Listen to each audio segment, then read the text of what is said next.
Je m'appelle Claire Prieto, je suis freelance et je crée des chatbots pour des entreprises qui veulent utiliser cette technologie exceptionnelle pour leur marketing et leur service client. Aujourd'hui, je vais vous présenter le bot de Orange qui s'appelle Jingo. On clique sur Demander à Jingo sur le site d'Orange et on a Bonjour, c'est Jingo, je suis votre assistant virtuel. On est sur le site, pas de possibilité de récupérer des informations. Donc, on est sur un bot plus impersonnel, moins dans une communication rapprochée que certains bots.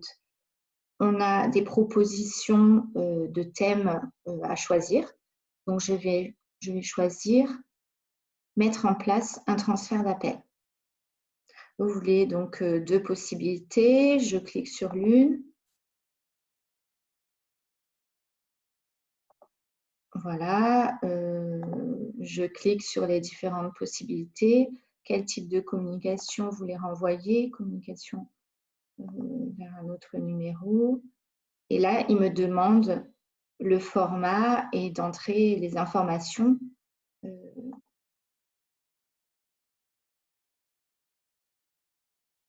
Voilà, donc je vais lui dire que je suis satisfaite de sa réponse.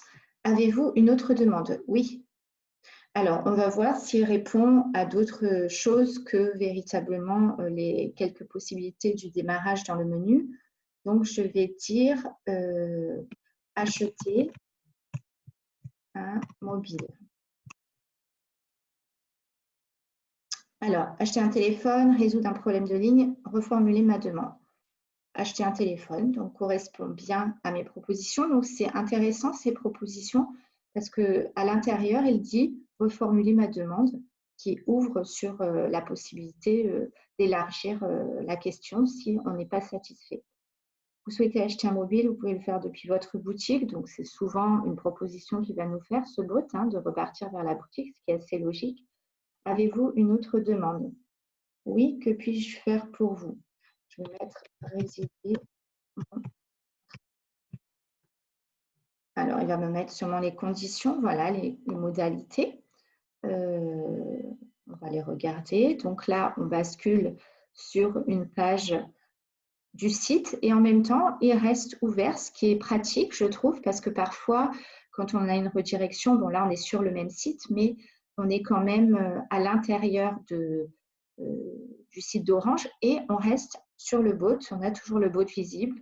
Donc ça, en termes de possibilités d'expérience utilisateur, c'est vraiment bien. Avez-vous une autre demande? Oui. Et je vais lui dire au revoir. Alors là, au revoir, il ne comprend pas. Merci.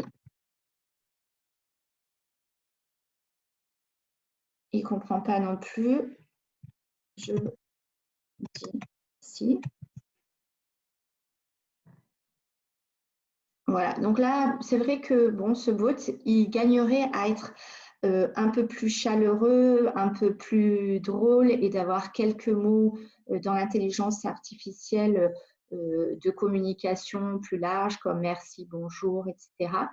Je vais vous mettre un lien sur une description par Orange de Jingo qui est pour autant très sympathique, cette présentation est très joyeuse et c'est vrai qu'entre la présentation et le bot, pour moi, il y a eu une certaine déception. J'ai trouvé le bot beaucoup moins drôle, beaucoup moins vivant que la présentation de l'été.